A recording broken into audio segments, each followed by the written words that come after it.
Now, I mentioned that because when I was thinking about what I should talk about, I sort of jokingly said, oh, I'm going to talk about the black people.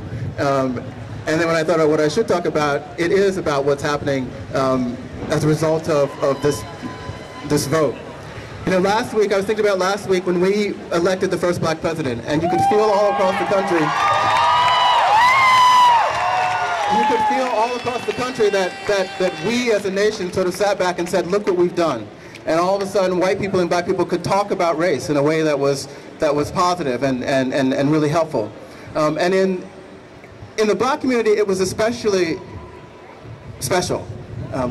We all greeted each other by saying, you know, Happy Obama Day. And there was a kind of elation and a kind of satisfaction that you have when you have joyful events in your family. You didn't have to really speak about it. And white people would come up and say, you must be really happy today. It's a great day. Congratulations. And we would say, yes, it is. We are very happy. And it reminded me of being in Massachusetts a couple of years ago when we won marriage rights and then we defeated the attempt to repeal marriage rights here in Massachusetts. And we had that same feeling in the gay community. We would see each other and we would say, congratulations, what a day. You know, wasn't it terrific that we got this? And I think we're here in Massachusetts, we really wanted for our brothers and sisters in California, we wanted for them to have that feeling and to wake up after the election and be able to just relax for a minute and feel at home in their own country. And it reminded me that, you know, it took black people 400 years to get to the point where we could feel at home in our own country. And I thought, you know, for the LGBT community, we're not going to have to fight for another 400 years, but we're going to have to keep fighting. And a lot of the stuff that's been happening over the last week and a half, a lot of the ridiculous conversations that we've been talking about, why did black people vote against us? Did they not? You know, how could they?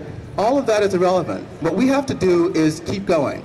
We have to keep talking to African Americans, to Mormons, to evangelicals, to anybody that we think could be anybody that's going to vote ever.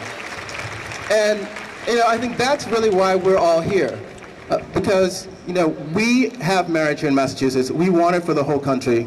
But we're going to have to re-engage, get engaged in conversations about who we are, what we need, and the fact that we just want to have the same civil rights as everyone else. So I want to thank you all for coming out. And, you know, it's going to be a tough road ahead. We still have a lot of work to do, even here in Massachusetts. But I don't have any doubt whatsoever that we will all be free soon. Thanks.